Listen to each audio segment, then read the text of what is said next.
하나님의 말씀은 사도행전 26장 24절에서 29절까지 말씀을 보도록 합니다. 바울이 같이 변명하매 베스도가 크게 소리내어 이르되 바울아 내가 미쳤도다. 내 많은 학문이 너를 미치게 한다 하니 바울이 이르되 베스도 각하여 내가 미친 것이 아니요 참되고 온전한 말을 하나이다. 왕께서는 이 일을 아시기로 내가 왕께 담대히 말하노니 이 일에 하나라도 아시지 못함이 없는 줄 믿나이다. 이 일은 한쪽 구석에 생한 것이 아니니이다. 아그리빠 왕이여 선지자를 믿으시나이까? 믿으시는 줄 아나이다. 아그리빠가 바울에게 이르되 내가 적은 말로 나를 권하여 그리스도인이 되게 하려 하는도다. 바울이 이르되 말이 적으나 많으나 당신뿐만 아니라 오늘 내 말을 듣는 모든 사람도 다 이렇게 결박된 것 외에는 나와 같이 되기를 하나님께 원하나이다 하니라. 아멘. 베스도라는 총독이 바울에게 본문 24절에 보면 바울아 내가 미쳤도다. 내 많은 학문이 너를 미치겠다라고 말하고 있습니다. 이 미쳤다는 뜻은요 두 가지의 의미가 있습니다. 하나는 정신적인 기능이 문제가 되어서 말 그대로 정신적 이상자를 미쳤다 그렇게 말하고요. 또 하나는 어떤 일에 너무나 지나치게 몰두해서 그것 외에는 다른 생각을 전혀 하지 않는 사람에게 미쳤다 그렇게 말합니다. 이것은 바로 어떤 전문성을 가진 사람들에게 하는 말이 되겠죠. 베스도 총독이 바울이 학문에 의해서 미친 것으로 말하였지만 바울은 25절에 내가 미친 것이 아니요 참되고 정신 차린 말을 한다라고 대답하고 있는 것을 볼 수가 있습니다. 바울이 하는 행동과 말이 다른 사람에게는 미친 사람으로 보였지만 바울 자신은 온전한 사람으로 생각하면서 말하고 있다 이렇게 볼 수가 있는 것이거든요. 그래서 오늘은 바로 미쳐야 산다라는 제목으로 은혜를 나누고자 합니다. 가장 먼저 생각할 것은 미쳤다는 의미가 무엇인가 정확히 알아야만 하는데요. 미쳤다는 개념이 세상 사람들이 보는 관점과 기독교인들이 보는 관점이 다릅니다. 세상 사람들은요 미쳤다는 의미는 정신이 돌았다는 것 아닙니까? 그러면 정신이 돌았다는 말은요 자기들 어떤 문화, 현재의 문화, 생활, 습관 이런 것들에서 벗어나게 되면 그것은 이제 잘못된 말과 행동을 하니까 미쳤다고 하는 거죠. 자, 그런데 기독교인들은 어떻게 하는가 하는 거죠. 기독교인들은 그 세상에서 기존에서 다시 한 바퀴 180도로 돌아올 때에 바로 온전하다, 미쳤다 이렇게 말할 수가 있습니다. 무슨 말이냐 하는 것은 세상 사람들의 기준이 우리 기독교인들 볼 때는 미친 거예요. 세상 사람들이 우리 기독교인 볼 때는 또 그들은 우리 보고 미쳤다는 거죠. 그래서 우리가 예수님 앞으로 돌아갈 때에 온전한 정신이 되는 것이다. 오늘 본문에 지금 세상 사람의 대표인 베스도 총독이 바울을 보고서 미쳤다. 그것은 세상 기준이죠. 근데 바울이 기존에서는 나 미치지 않았어. 온전해.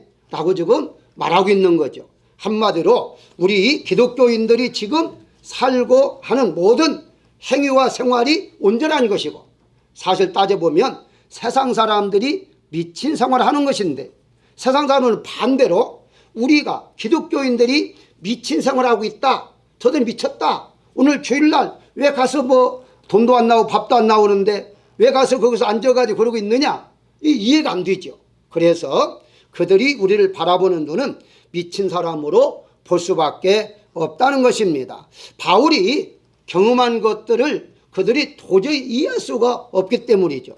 다시 말씀드리면 우리 기독교인들이 하나님을 만나고 음성을 듣고 꿈을 꾸고 환상을 보고 이런 여러 가지 영적인 경험들을 모르기 때문에 그들은 우리를 이해할 수가 없다고 말씀을 드릴 수가 있죠. 그래서 베스도 총독은 24절에 내가 학문에 의해서 미쳤다. 너 너무 많이 공부하다 보니까 공부하다가 너 미친 사람 되었다. 이렇게 말할 수밖에 없었다는 것이죠. 우리 기독교인들은 세상 사람들로 하여금 미쳤다라는 소리를 들어야 사실은 온전히 신앙을 하고 있는 것입니다. 만약에 우리를 향해서 너는 예수 믿는 건지 믿지 않는 건지 잘 모르겠다라고 한다면 실패자입니다. 분명한 세상 사람들이 보는 관점에서 우리를 향해서 저 미친 사람이야 이렇게 말할 때에 우리가 정말 온전하게 하나님 믿고 있다 이렇게 인정해도 된다라고 볼 수가 있는 것이죠. 자, 왜 이들은 이해 못할까요? 세상 사람들은요 대화를 나누는데 간단합니다. 예를 든다면요 돈 벌었다 누구나 다 알 수 있잖아요. 돈 벌었다는 얘기. 그러면 이제 서로 나도 이렇게 했고 저렇게 했고 뭐 사업을 이렇게 했고 잘 통합니다. 또 이제 뭐 맛있는 음식을 먹었다. 얼마나 간단합니까? 어디 가면 맛있더라. 또 이제 더 나아가서 뭐 재밌게 뭐 놀았다든가 여행을 어디 다녀왔다든가 뭐 누구나 다 말을 하면 이해할 수 있는 말들이죠. 자, 그런데 여기에서 기독교인들의 말 한번 첨부해 볼까요? 기독교인들과 말하면요 영생이 있다, 영원히 죽지 않는다, 사람이 죽었다가 다시 태어난다, 뭐 거듭나야 한다, 성령 충만해야 한다, 뭐 여러 가지 이해할 수 없는 말들을 합니다. 그러다 보니까 또 미친 거 아니야. 뭐 쉽게 알아들 수 있는 말을 해야 하는데 세상 사람들은요 쉽게 않는 것은 먹고 마시고 즐기고 자고 일어나고 이거예요. 간단합니다. 그러다가 이제 한 80년 100년 하다가 세상 떠나는 거죠. 우리는 그렇지 않습니다. 우리도 먹고 마시지만 하지만은 우리는 분명한 것은 영적인 세계에 대해서 말을 하고 전하고 또 그걸 믿음으로 승화시키면서 우리가 살아가기 때문에 저들은 이해할 수 있는 말을 하기 때문에 우리가 미쳤다라고 말할 수밖에 없다는 것이죠.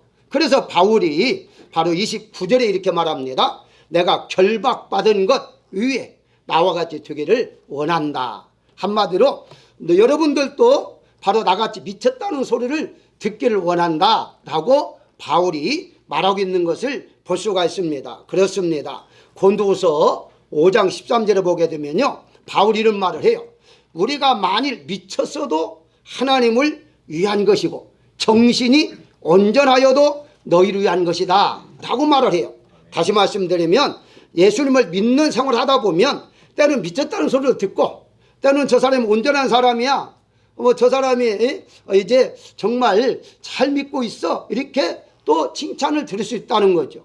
한마디로 칭찬만 듣는 것이 아니라 바로 비난도 들을 수 있고 핍박을 받을 수도 있고 이렇게 우리가 살아가고 있다라고 바울은 말하고 있습니다. 그렇습니다. 우리는 세상 사람들이 볼 때에는 미친 사람들이지만 우리 기독교 안에 볼 때에는요 정말 예수님 안에서 온전하게 우리가 살아가고 있다는 사실을 알아야 할 것입니다. 두 번째 생각할 것은 미쳤다는 소리를 들으면 죽어야 한다는 것이죠. 미쳤다는 소리를 들으면 어떻게 하느냐? 죽어야 한다는 것이죠. 사람들이 가장 싫어하는 소리가 무슨 소리인지 아십니까? 죽는다는 소리예요. 왜 그럴까요? 저주 중에 가장 큰 저주가 죽는 거거든요. 창세기에서 바로 예수님 하나님께서 분명히 아담과 하와에게 선악과를 먹으면 반드시 죽을 것이다. 죽는다. 이렇게 말을 했어요. 죽는다. 그 말은 왜 그 말을 하셨을까요? 바로 네가 영원히 살려면 먹지 말아라 하는 걸 강조하기 위해서 한 거죠. 먹으라 한 말이 아닙니다. 네가 살기 위해서는 절대 먹으면 안 된다라고 말을 하죠. 그래서 하나님은 살려주기 위해서 말을 했는데 이걸 가지고서 바로 사단이 미혹을 하죠. 어떻게 미혹합니까? 넌 이거 먹어도 안 죽어. 도리어 너가 하나님처럼 되는 거야. 그래서 죽는다는 말을 빼버립니다. 빼고 사는 길이 먹는 길이야. 하나님처럼 영원히 살아. 하나님처럼 선악을 알게 될 거야. 이렇게 해서 바로 죽는 것보다도 살아야지. 이런 생각을 가지고서 아담과 하와가 죄를 범할 수밖에 없었다는 것 아닙니까? 무슨 말입니까? 사람들은요 죽는다는 소리를 싫어하기 때문에 사단은 계속해서 산다는 것만 계속 강조합니다. 그러다 보니까 세상 사람들은요 영원히 살 줄 알고 그저 죽기까지 그 순간까지 손 넘어가는까지 욕심을 버리지 않잖아요. 인간의 생각을 가득 가지고 살다가 어느 날 세상을 떠날 수밖에 없잖아요. 근데 어떻습니까? 우리 기독교인들은 죽는다는 것을 알고 있기 때문에 죽을 준비를 하면서 세상을 떠나면 또 다른 영원한 천국을 우리가 바라보고 준비하면서 살 수가 있다는 사실을 우리가 알아야 한다는 것이죠. 그렇다면 무슨 말이냐? 미쳤다는 소리를 들으려면 죽어야 한다. 우리가 성경에 준다는 말이 있죠. 예를 들어서 고린도전서 15장 31절에 보게 되면 바울은 나는 날마다 죽노라라고 하죠.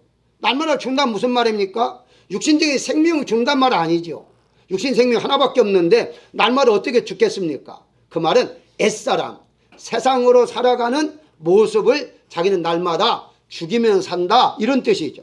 다시 말해서 우리는 천국의 생활, 믿음의 생활하는 사람이지 세상 사람들과 같이 사는 사람이 아니기 때문에 그렇게 살려고 하는 어떤 욕망들을 날마다 죽이면서 사는 거다. 그렇게 이제 바울은 말하고 있다는 사실을 우리가 알아야 할 것입니다. 왜 미쳤다는 소리를 이렇게 들으려면 죽어야 하는가?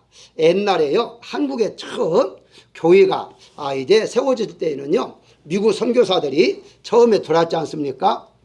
그러다 보니까 신학교도 이제 막 세워졌고, 그래서 이제 목회자들이, 한국 목회자들이 많이 있지 않았어요. 그래서 선교사들이 교회를 세워놓으면 신학생들을 거다가 이제 주일날 설교와도 이렇게 맡기고 이렇게 다닐 때가 초창기에 그랬습니다. 그때 사람들을 목회자가 아니라 조사라는 단어를 사용했어요. 명칭이 조사.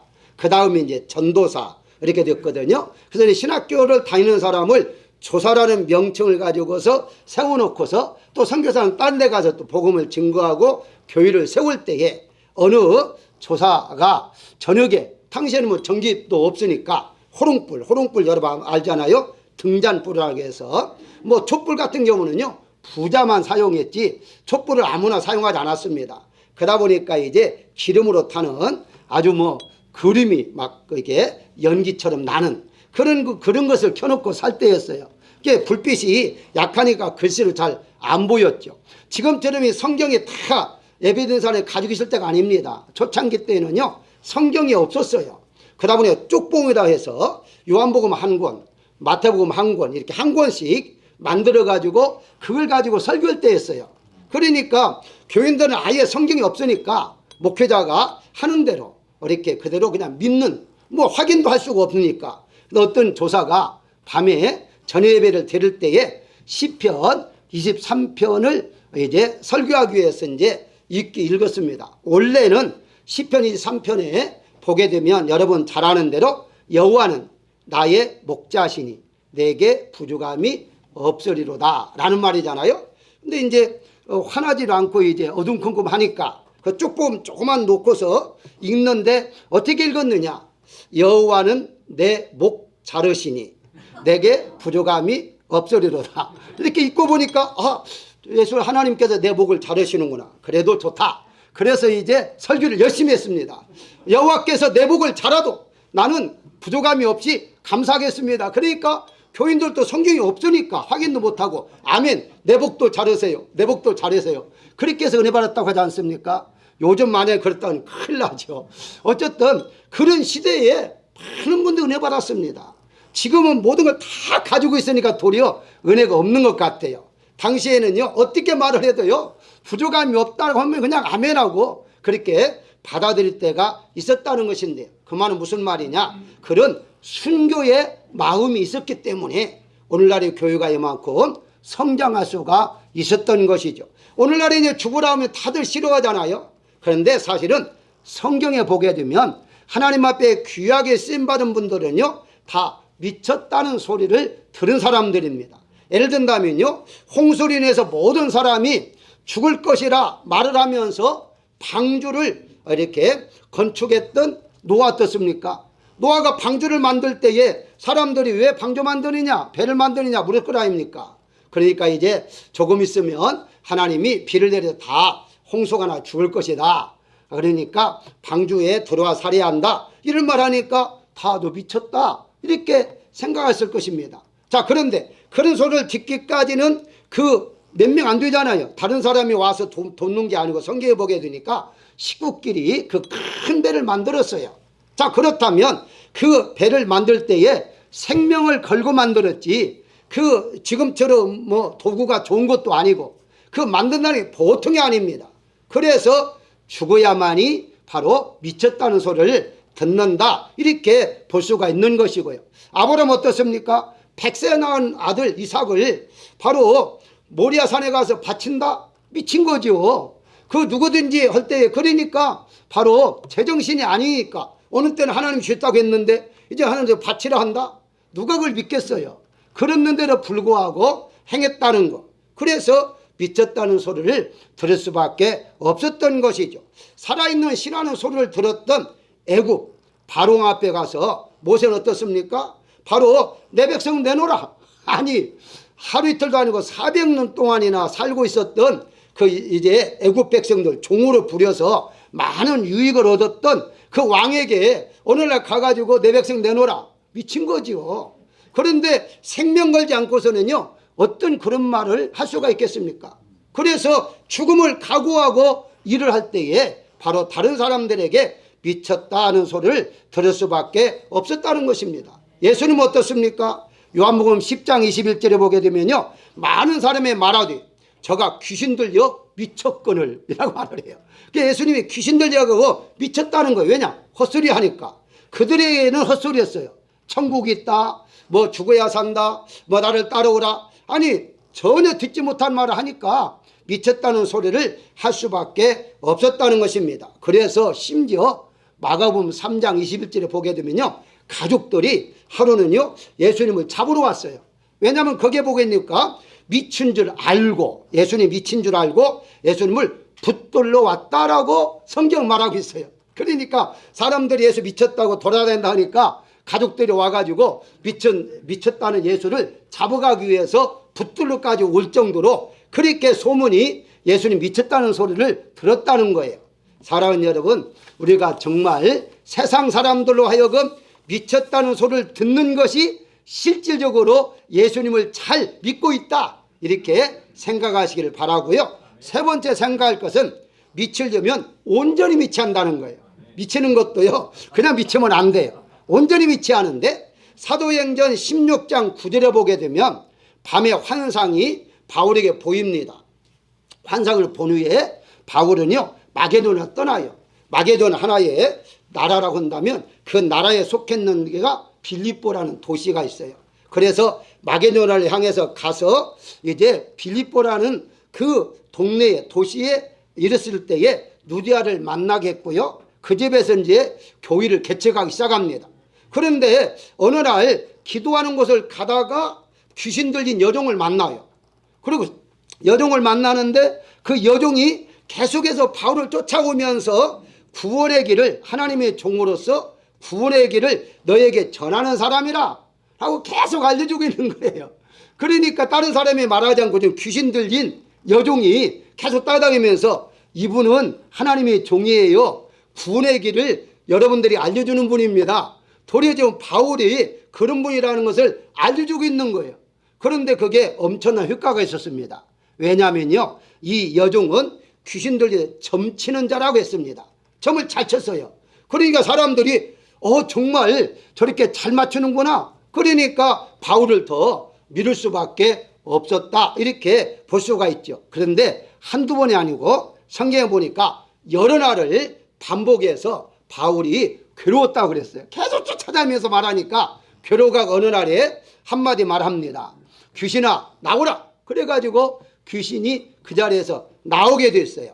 여기에서 여종이 제 정신으로 남에게 점을 쳐준 게 아니라 귀신에 의해서 점을 쳐주면서 살아가는 여종이었다. 그러니까 제정신이 아니죠. 잘못 미친 거죠. 바로 귀신에 의한 미친 사람이 바로 여종이었다. 사실은요 여종 입장에서 볼 때에는요 바울을 잘 만난 거예요. 왜냐하면 바울을 만났기 때문에 귀신이 떠나버렸잖아요. 온전한 정신으로 돌아왔잖아요. 그래서 바울을 잘 만났다 이렇게 볼 수가 있죠. 그런데 두 번째 생각할 사람은요 이 귀신 들린 여종의 주인입니다. 주인은 뭐에 미쳤느냐? 돈에 미쳤죠.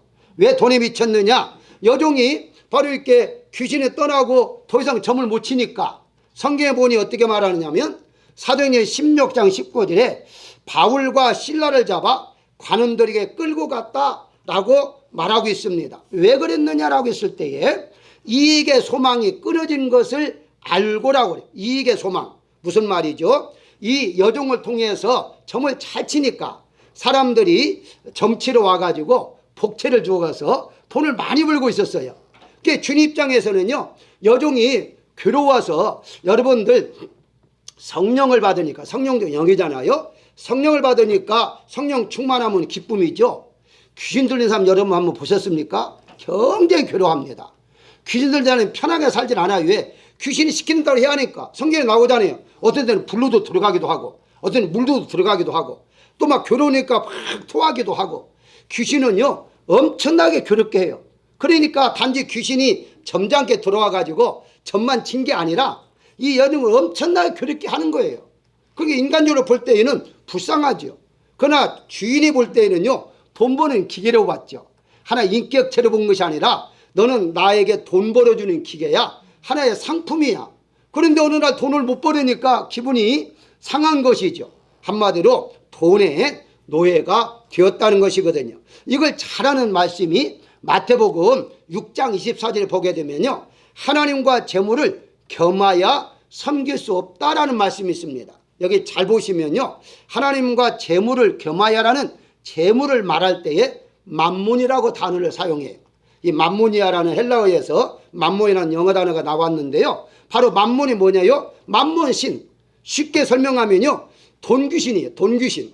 그러니까 돈신이니까 귀신이니까 돈귀신이죠. 한마디로 이 돈의 귀신의 사료편자가 누구냐? 주인이었어요. 그 주인은 돈에 귀신 들린 사람이고 미친 사람이죠. 또 한 사람이 있습니다. 여기에 이제 권력에 미친 사람이 있었어요. 잡아다가 이제 관원에게 갖다 줍니다. 대다 주니까 관원이 이것저 따지지 않고 유대인이라는 한마디 때문에 바울을 매로 치게 하고 감옥에 가두게 합니다. 아무것도 조사해보지도 않고 판결을 내리려면요, 왜 그랬느냐 조사를 다 하고 난 다음에 그 다음에 이제 판결을 내려야 하는데 무조건 때렸어요.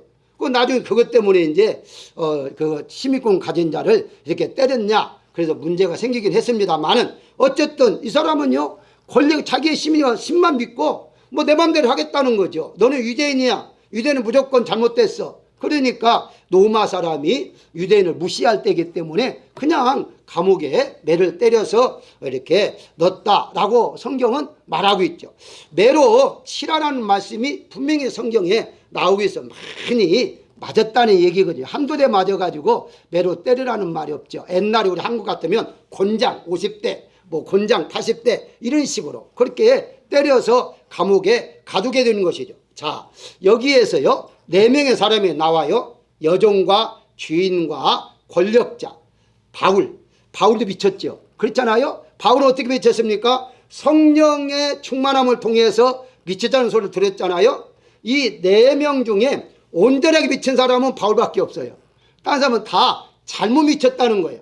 다시 말씀드리면 세상 사람들은요, 모두가 다 잘못 미친 사람들이고 우리 기독교인들만 온전히 미쳤다, 온전하게 미친 사람이다, 미쳤어도 잘 미쳤다, 이렇게 이제 성경에서 말할 수가 있는 거죠. 어차피 미치고 살려면 예수님에 의해 미치고 살아야 한다는 거죠.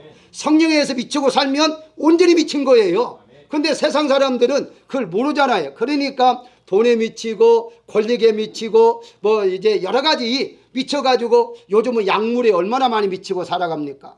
약물 때문에 미쳐가지고 제정신이 없어요. 그냥 약물에 의해서 살아가고 있는 사람들이 한두 명이 아니에요. 그게 잘못 미친 거죠. 결국 가서는 우리가 미치려면 온전히 미치야 하는데, 온전히 미치는 것은 예수님을 믿는 것 외에는 아무것도 없다. 예수님만 위하여 사는 것, 이게 바로 온전히 미친 사람들이다, 이렇게 말씀을 드릴 수가 있습니다. 마지막으로 생각할 것은요, 미쳐야 미칠 수 있다는 것인데 무슨 말이냐? 미쳐야 미친다? 이 말은요, 앞에서 미친다라는 말은요, 정신적인 기능을 말한다면 미칠 수 있다라는 말은요, 방향을 말합니다. 방향. 그래서 어디에서 시작해서 어디까지 가는 것을 미친다, 거기에 다다랐다는 말을 미친다라는 말을 사용을 해요. 자, 우리는요, 목적지가 어디입니까? 천국이에요.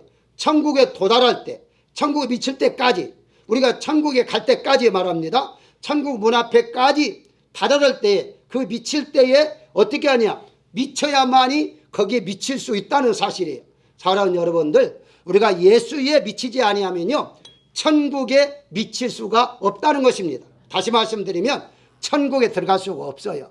그저 예수님 내 입으로만 고백하면 다 구원받고, 그렇게 쉽다면 얼마나 좋겠어요. 일평생 그냥 자기 마음대로 살다가 죽기 전에 예수님 믿습니다, 할렐루야 한 번으로 끝나버리면 얼마나 좋겠습니까?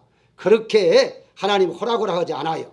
그래서 우리가 정말 세상에 주어진 시간 동안에 우리가 예수님 앞에 미쳐야만이 천국에 미칠 수 있는, 다다를 수 있는 그런 사람이 된다는 사실인데, 이런 사람들을 가리켜서 바로 하나님께서 천국의 계좌를 주셨는데요. 세상에서 살아가려면요 이 어카운트가 필요해요. 어카운트 알지요? 어카운트, 계좌, 계정 이런 말인데, 이 세상에서는 두 가지가 지금은 오늘날의 사람들은 두 가지 반드시 필요하죠. 하나는 은행 어카운트죠. 은행 어카운트 없으면요 우리가 어떤 경제적인 생활할 수가 없습니다. 모두가 다 어카운트는 거의 다 가지고 있죠.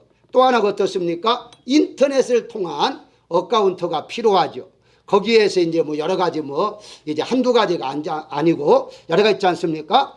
거기에 반드시 필요한 게 뭐가 있습니까? 그게 바로 패스워드, 비밀번호죠. 비밀번호. 아이디가 있지 하지만 아이디보다 가장 중요한 게 비밀번호죠. 그래서 여러분들이 젊은 사람은 특히 이 한두 가지가 계정이가 아니고 수십 가지다 보니까 비밀번호만 또 다시 다 모아놓으면 안 돼요. 다 외울 수가 없어요. 어떻게 다 외웁니까? 그게 비밀번호만 따로 수첩에 적어 놓든지 아니면 또 다시 어게 관리를 또 할 수밖에 없을 정도로 그렇게 많은 비밀번호를 여러분들이 가지고 있어요. 그런데 우리 기독교인들은 또 하나의 비밀번호가 있어야 하는데, 그게 바로 천국 계좌라는 사실이에요. 천국에 들어갈 수 있는 바로 그 계좌를 우리가 어카운트를 가지고 있어야 하는데, 그 어카운트를 가지고 있으면 아이디가 필요하죠. 성경에 보면 아이디어는요 요한계시록 21장에서 생명책에 기록되어 있다므로써 자기의 이름을 기록한 거, 이게 아이디어예요. 이게 아이디가 다 자기 이름이에요.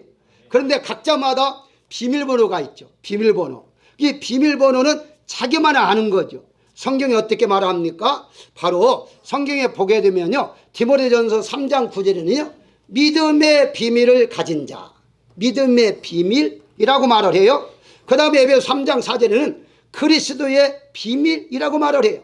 이게 믿음이라는 무엇인가를 아는 사람, 예수님이 누군가를 아는 사람, 이게 그리스도의 비밀이거든요. 또 이제 에베소 6장 19절에 보게 되면 복음의 비밀이라고 말해요. 복음이 무엇인가? 과연 그걸 비밀을 아는 것. 특별히 요한계시록 2장 17절에 보게 되면 이기는 자에게는 감초였던 만나를 주고 흰돌을 줄 터인데 받는 자 외에는 그 이름을 알 사람이 없다라고 말을 해요. 감초인 만나, 흰돌 받은 사람 이름을 거기가 기록되어 있는데 자기만 안다는 거예요. 그게 바로 비밀번호예요. 비밀번호를 다른 사람 알려주면 안 되죠. 자기만 알아야죠.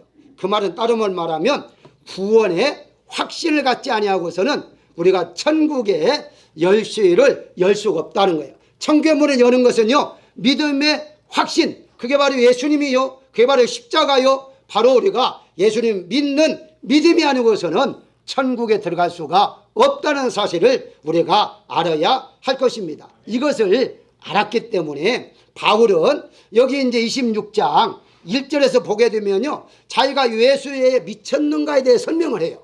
설명을 베스도가 너 미쳤다 하니까 내가 미쳤는가에 대해서 설명하는 내용이 1절부터 나와요. 잠시 소개한다면 4절에 예루살렘에 젊었을 때부터 유대인으로 살았다. 나는 태어날 때부터 유대인으로 태어났다. 5절에 보게 되면 엄격한 바리새파에 속하여 생활했다.